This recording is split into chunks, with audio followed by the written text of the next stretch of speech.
ನನ್ನ ಕೊಡುಗೆನಾ? ನೀವೇ ಚರ್ಚೆ ಕರೀರಿ. ನಾನು 5 ವರ್ಷದಲ್ಲಿ ಏನೇನ್ ಮಾಡಿದ್ದೀನಿ, ಇವ್ರು 60 ವರ್ಷ ಇವ್ರ ಮನೇಲಿ ಅಧಿಕಾರ ಇತ್ತಲ್ಲ, ಇವ್ರೇನೇನ್ ಮಾಡಿದ್ದಾರೆ ಅದನ್ನ ಕೇಳೋಣ.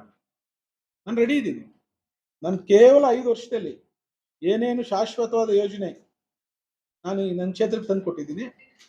ಇವ್ರು 65 ವರ್ಷ ಇವ್ರ ಮನೇಲಿ ರಾಜಕಾರಣ, ಇವ್ರ ತಂದೆ, ಇವ್ರು 5 ಬಾರಿ ಶಾಸಕರು, ಇವ್ರದ್ದೇನ್ ಕೊಡುಗೆ?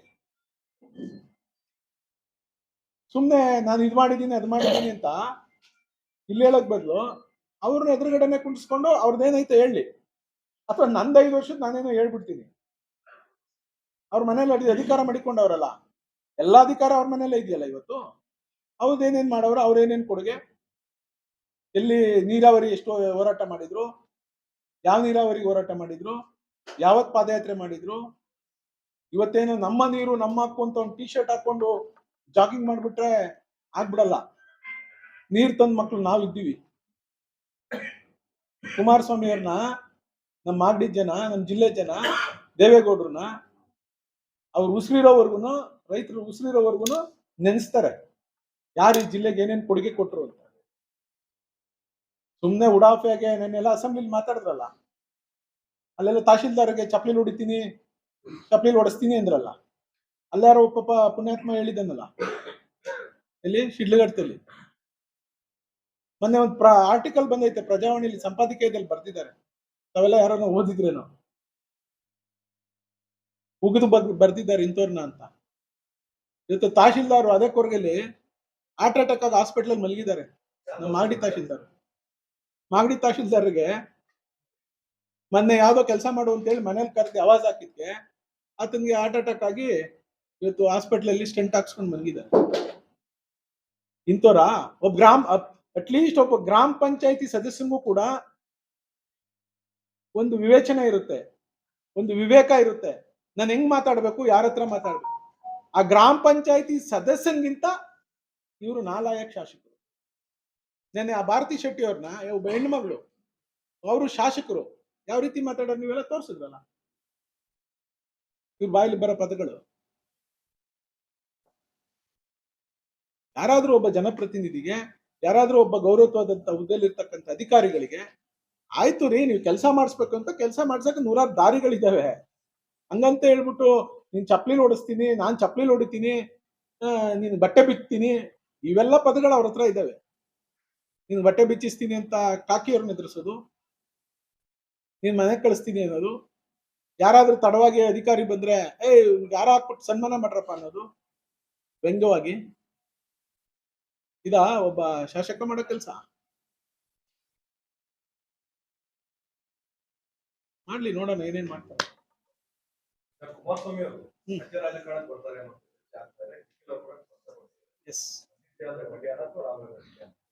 ನೋಡ್ರಿ, ಕುಮಾರಣ್ಣವರು ಮೊದ್ಲಿಂದನೂ ಹೇಳಿದ್ದಾರೆ, 100 ಬಾರಿ ಹೇಳಿದ್ದಾರೆ, ನನ್ನ ಕರ್ಮಭೂಮಿ ರಾಮನಗರ ಜಿಲ್ಲೆ. ಅವರೇನು ಮಂಡ್ಯಗೆ ಸಂಸತ್ ಚುನಾವಣೆಗೆ ಹೋಗಿ ನಿಲ್ಬೇಕು ಅಂತೇಳಿ ಕೊನೆ ಕ್ಷಣದವರೆಗೂ ಅವ್ರಿಗೇನು ಆಲೋಚನೆ ಇರ್ಲಿಲ್ಲ. ಯಾಕೆಂದ್ರೆ ನಾನ್ ಜೊತೆಲಿದ್ದನು. ಮಂಡ್ಯ ಜಿಲ್ಲೆ ಜನ ಜೊತೆಗೆ ದೆಹಲಿಯ ಹೈಕಮಾಂಡ್, ನಮ್ಮ NDA ಮಿತ್ರಕೂಟದ ಆ ಒತ್ತಡದಿಂದ ಅವರು ಅಲ್ಲಿ ನಿಲ್ಬೇಕಾಗಿತ್ತು, ಆ ಸ್ಥಾನ ಉಳಿಸ್ಕೊಳ್ಬೇಕಾಗಿತ್ತು. ಆ ಸ್ಥಾನ ಉಳಿಸಿದಕ್ಕೆ ಈ ರಾಜ್ಯಕ್ಕೆ ಒಂದು ನ್ಯಾಯ ಕೊಡಬೇಕು ಅಂತೇಳಿ ಕುಮಾರಸ್ವಾಮಿ ಅವ್ರನ್ನ ಪ್ರಬಲವಾದಂತ ಒಂದು ಮಂತ್ರಿಯನ್ನ ಮಾಡಿ ಇವತ್ತು ನರೇಂದ್ರ ಮೋದಿ ಅವರು, ಅಮಿತ್ ಶಾ ಅವರು ಕುಣಿಸಿದ್ದಾರೆ. ರಾಜ್ಯ ರಾಜಕಾರಣಕ್ಕೆ ಬರ್ಬೇಕು ಅಂತೇಳಿ ಕುಮಾರಣ್ಣನಿಗೆ ಏನು ಆಸೆ ಇಲ್ಲ. ಆದ್ರೆ ಇಡೀ ರಾಜ್ಯದ ಜನ ಮತ್ತೊಮ್ಮೆ ಕುಮಾರಣ್ಣನ್ಗೆ ಅಧಿಕಾರ ಕೊಟ್ಟು ಈ ರಾಜ್ಯವನ್ನ ಸುಭಿಕ್ಷವಾಗಿ ನಡೆಸುವಂತ ಆ ಒಳ್ಳೆ ದಿನಗಳು ನೋಡ್ಬೇಕು ಅಂತೇಳಿ ಜನ ಆಕ್ಷೇಪಣೆ ಪಡ್ತಾ ಇದ್ದಾರೆ, ಜನ ಬಯಸ್ತಾ ಇದ್ದಾರೆ. ಆ ಉದ್ದೇಶದಿಂದ ಜನ ಬಯಸುತ್ತೆ ಆದ್ರೆ ಇನ್ನು ತೀರ್ಮಾನ ಮಾಡಿಲ್ಲ, ಮಾಡ್ತಾರೆ.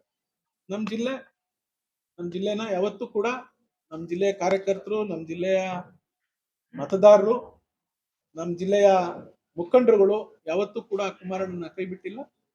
ಮುಂದೆನೂ ಕೂಡ ಕೈ ಬಿಡುವಂತ ಪ್ರಶ್ನೆ ಉದ್ಭವಿಸಲ್ಲ.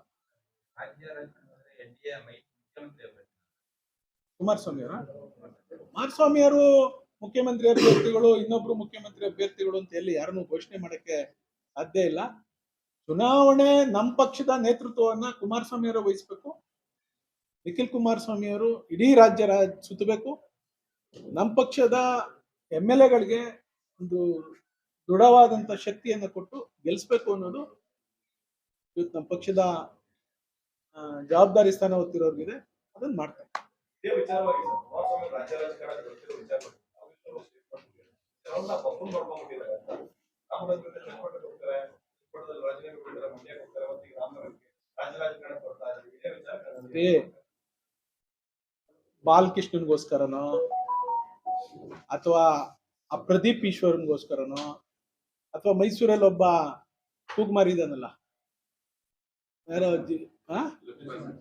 ಲಕ್ಷ್ಮಣ್ಗೋಸ್ಕರನೋ ಕುಮಾರಸ್ವಾಮಿ ಅವರು ರಾಜಕೀಯ ಮಾಡ್ಬೇಕಾಗಿಲ್ಲ.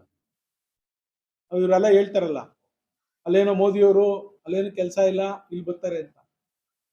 ನಾನು ತಮ್ಮ ಮುಖಾಂತರ ವಿನಂತಿ ಮಾಡ್ತೀನಿ, ಆ ಲಕ್ಷ್ಮಣನ್ನ ಮೈಸೂರಲ್ಲಿ ಇರತಕ್ಕಂಥ ಗಿರಾಕಿಗೆ ಒಂದು 6 ತಿಂಗಳು ಕುಮಾರಸ್ವಾಮಿ ಅವರು PA ಆಗಿ ಕೆಲಸ ಮಾಡಿದ್ರೆ ಅವರು ಅಲ್ಲೂ ಗೊತ್ತಾಗುತ್ತೆ ಡೆಲ್ಲಿಲಿ ಏನ್ ಕೆಲಸ ಇದೆ ಕುಮಾರಸ್ವಾಮಿ ಅವರಿಗೆ. ಕುಮಾರಸ್ವಾಮಿ ಅವರು ಎಷ್ಟೊತ್ತು ಮಲ್ತಾರೆ, ಎಷ್ಟು ಹೊತ್ತು ಅವರು ಅವ್ರ ಕಚೇರಿನಲ್ಲಿ ಕೆಲಸ ಮಾಡ್ತಾ ಇದ್ದಾರೆ, ಯಾರ್ಯಾರು ಅವ್ರನ್ನ ಈ ದೇಶದ ಮಂತ್ರಿಗಳು, ಮುಖ್ಯಮಂತ್ರಿಗಳು ಅಥವಾ ಕೇಂದ್ರ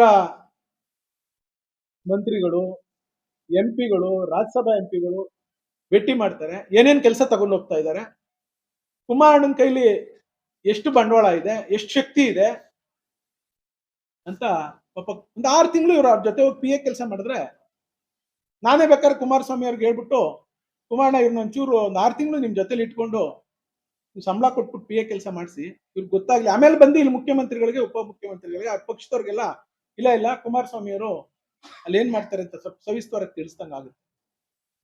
ಇವ್ರಿಗೆ ನಾಚಿಕೆ ಮಾನ್ಯ ಮರ್ಯಾದೆ ಇಲ್ವಾ? ಕುಮಾರಸ್ವಾಮಿ ಅವರು 15 ದಿವಸಕ್ಕೊಂದ್ಸರಿ ಬರ್ಲೇಬಾರ್ದಾ ರಾಜ್ಯಕ್ಕೆ? ಈ ರಾಜ್ಯದಲ್ಲಿ ಇವ್ರು ದಿನ ಹಗಲು ದರೋಡೆ ಮಾಡ್ತಾರಲ್ಲ ಈ ಸರ್ಕಾರದವರು, ಕೇಳಲೇಬಾರ್ದಾ?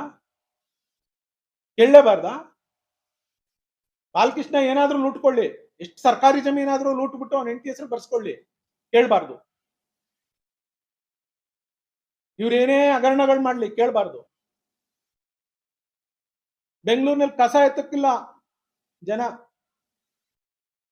ಇವತ್ತೇನು ಗ್ರೇಟರ್ ಬೆಂಗಳೂರು ಅಂತ ಹೆಸರಿಟ್ಬಿಟ್ಟ ತಕ್ಷಣ ಗ್ರೇಟ್ ಆಗ್ಬಿಡೋದಿಲ್ಲ ಅದು.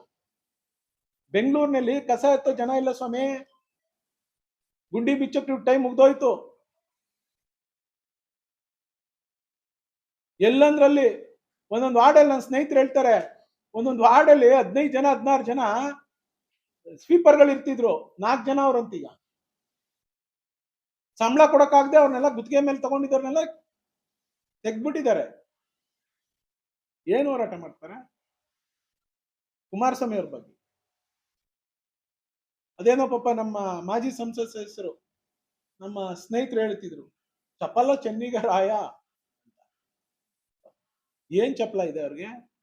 ನಿಮ್ ತರ ಬೆಳಗ್ಗೆ ಎದ್ದು ಕಂಡವ್ರ ಆಸ್ತಿ ಹೊಡಿಯಕ್ಕೆ, ಕಂಡವ್ರ ಜಮೀನು ಹೊಡಿಯಕ್ಕೆ, ಬೇಲಿ ಹಾಕೊಳಕ್ಕೆ ಎಲ್ಲ ನೀವು ಟೀಮ್ ಮಡಿಕೊಂಡಿದ್ದೀರಲ್ಲ.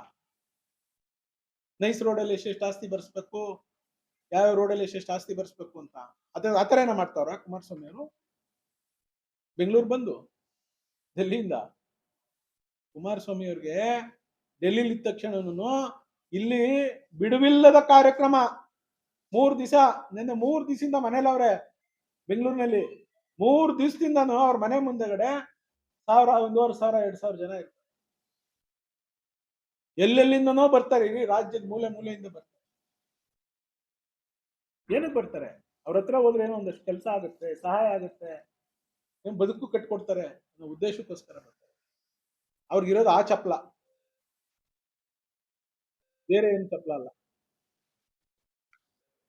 Thank you.